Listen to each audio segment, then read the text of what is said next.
Every day, something dramatic happens in the Caribbean that affects our lives. We'll give you the details. We'll give you the facts on Caribbean Perspective with Eddie Frederick. Here's Eddie Frederick. So glad you can join us. Trinidad and Tobago's state of emergency has been done away with as of midnight on Wednesday. This story takes the lead in today's edition of Caribbean Perspective for Friday, 19th November 2021.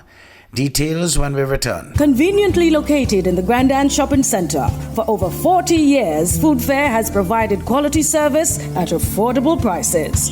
Now, grocery shopping is made easier and more convenient from the Food Fair web store. Hey, babe. Listen, I need you to go down to Food Fair to get some groceries. All right, no problem. Right away. Thanks, babe. What are you doing? You're supposed to be going Food Fair to get a grocery, man. I am, but didn't you know you can order your groceries online from the Food Fair web store? Are you serious? Of course.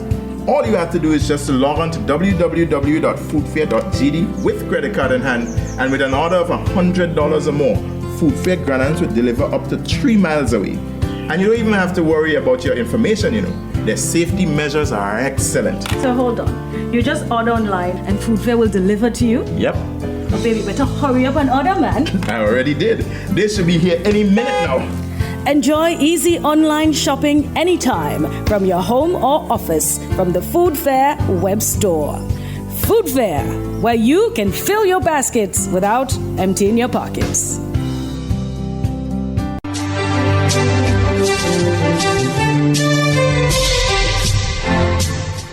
Welcome back.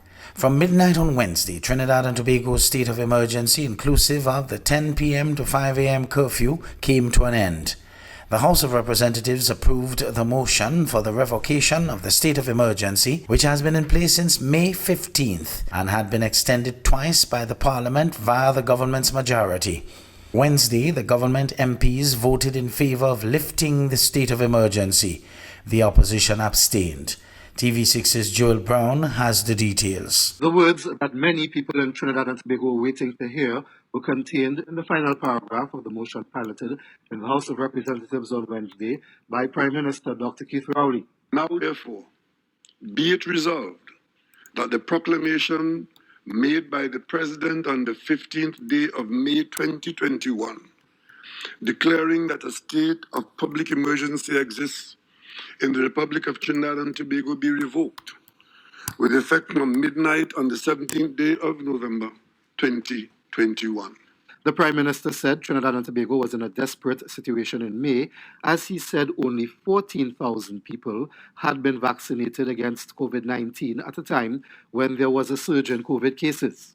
He said as of Wednesday, 629,000 people are fully vaccinated against COVID-19 in Trinidad and Tobago, which has an estimated population of 1.3 to 1.4 million people. We have procured vaccines to the point where, having administered 1.2 million doses, we have in hand 650,000 doses. And we are saying to the population now that we are not now going to be fighting this virus by locking down the country and staying home. We are trying to get our economy to be to breathe life into our economy again, and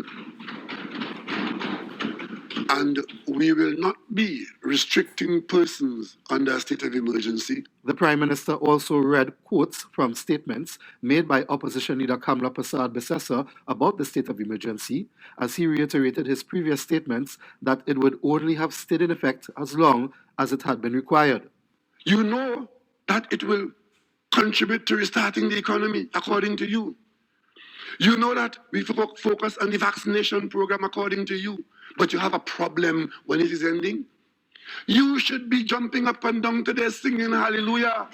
Chief Whip David Lee led off the opposition's response. He questioned the effectiveness of the state of emergency, as he recalled when it had been extended for the second time via the government's majority on August 25th. Yesterday, Tuesday, the 16th of November, the cases were 414 cases, new cases of COVID in our country, Madam Speaker. 15 deaths. 461 individuals in hospitals. Compare that to the 25th of August, when the government came for that extension, 194 cases, 8 deaths, 294 individuals in hospitals, Madam Speaker. The Chief Whip said last Saturday there were 403 new COVID cases and 22 deaths. The second largest deaths since we started our pandemic back last year around March 2020, Madam Speaker. So I am confused where the government today, through the Prime Minister, is telling us they have a different approach.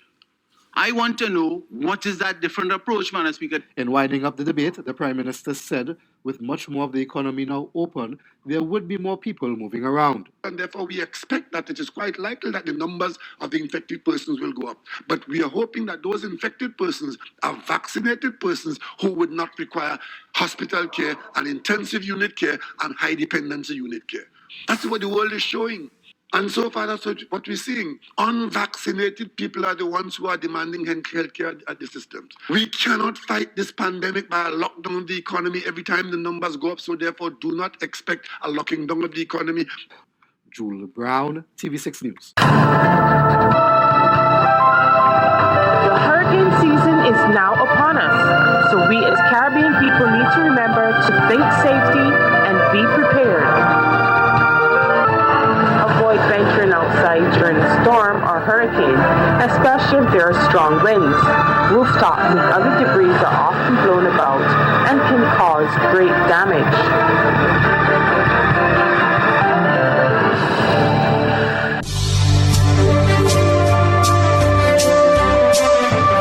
You're listening to Caribbean Perspective with Eddie Frederick.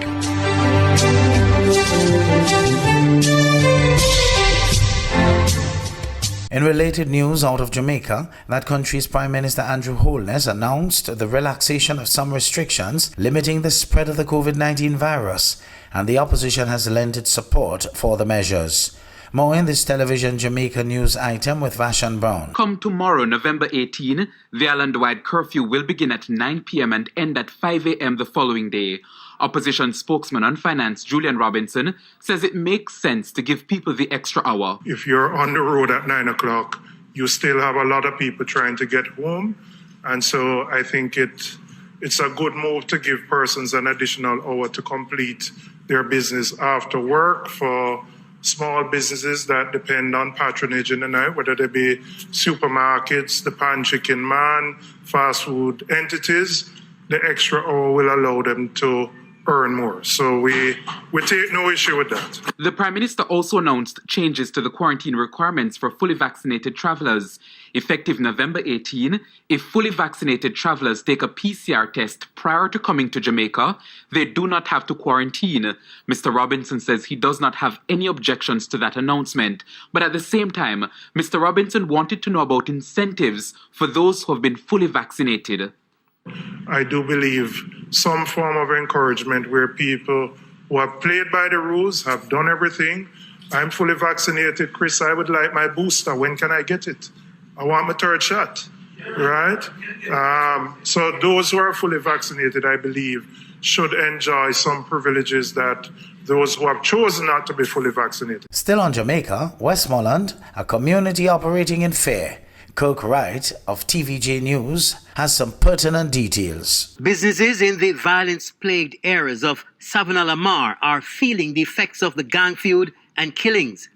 Pockets of individuals converged in different areas discussing the crime situation and its effect on their lives. These shops on Rickett Street and along Seaton Crescent are open, but they have very little activity. The operators say that's because customers are staying away, and so too are the delivery men who would otherwise take the food to the customers. An auto electrician who operates on Seaton Crescent tells us how the crime is affecting his business. When the people outside hear what happened, that's why they stop and call you until we're afraid to come. See it. Anytime anything happen, they hear and that's how they stop come. And so when we see all them 2 months and we don't see them for a while, that's what they say. Crime zone. See it. The crime zone and all is about is just a crime stopping the business. Additionally, the people in affected communities and those who leave home early for work say it's no longer safe to do so. They tell us the communities are gripped by fear. More than real. And death fear. Scared. Death fear. Yeah, the fear is next to death. Because usually people would go to work 5 in the morning, now you can't go out. Maybe you'd have a taxi come pick up the taxi and come again. Because, him can't come, yeah. The Desta residents say they're being attacked by men from different areas who have joined forces to attack them. I'm in the Desta community, but behind me is a wall which the residents say is the very wall that the people from the Darling Street gang used to attack them. We saw members of the security forces along Ricketts Street and also in the Desta community, but the residents have complained bitterly that their presence is limited. We asked the police about that. As sometimes persons look at the area to say that it is war between the Desta Street and Darling Street gangs, and falsely believe that that's those two streets that are warring. It affects a wide cross-section of the community that has real large spans of poor infrastructure, poor lighting, aspects of security and risk that the police have to contemplate with.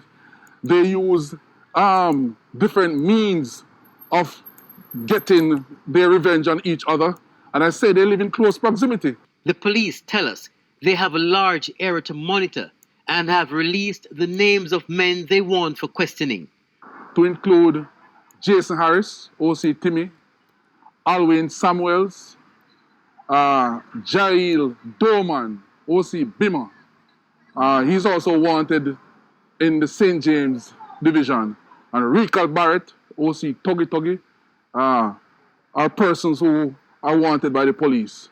There are a lot of other persons who we consider to be persons of interest, to include Ryan, and we're asking those persons to turn themselves in. Kirk Wright, TVJ News. Antigua's Director of Education, Claire Brown, has rubbished suggestions in some quarters that unvaccinated students have been neglected by the authorities. ABS's Ursula Charles has more. This country's education director has rubbished the promulgations in certain sections of the media that unvaccinated youth who have not yet returned to face-to-face learning are being deprived of an education. Vaccinated students were allowed to were allowed to access face-to-face instruction. Unvaccinated students, still students of this country, remain in the learning environment, but the remote learning environment. The students are still a registered part of whatever the school is. Claire Brown describes how teachers continue to ensure those who remain in the remote learning environment are in fact still being reached. Many of our teachers have gone above and beyond the call of duty, and so they have used the Google Classroom, and they have tried to do synchronous teaching. Not very easy to accomplish asynchronously. They try to reach students, and not every student has a device, not every student has connectivity, but through printed learning packages, then we continue to engage our charges. He maintains the ministry is concerned about all the nation's children and will continue to provide access to education for all. If we just allow students to be out there on their own, learning gaps that were already created by remote learning will only get wider and wider and wider. And allow me to offer profound gratitude to our principals and our teachers, those persons who are on the front line of education delivery, who continue day after day to exert themselves to ensure that schools run. For ABS News, I'm Ursula Charles Jr. Conveniently located in the Grand Shopping Center, for over 40 years, Food Fair has provided quality service at affordable prices. Now, grocery shopping is made easier and more convenient from the Food Fair web store. Hey, babe. Listen, I need you to go down to Food Fair to get some groceries. All right, no problem. Right away. Thanks, babe. What are you doing? You're supposed to be going Food Fair to get a grocery, man. I am, but didn't you know you can order your groceries online from the Food Fair web store? Are you serious? Of course. All you have to do is just to log on to www.foodfair.gd with credit card in hand, and with an order of $100 or more, Food Fair grants will deliver up to 3 miles away. And you don't even have to worry about your information, Their safety measures are excellent. So hold on. You just order online and Food Fair will deliver to you? Yep. Oh, baby, better hurry up and order, man. I already did. They should be here any minute now. Enjoy easy online shopping anytime from your home or office from the Food Fair web store. Food Fair, where you can fill your baskets without emptying your pockets.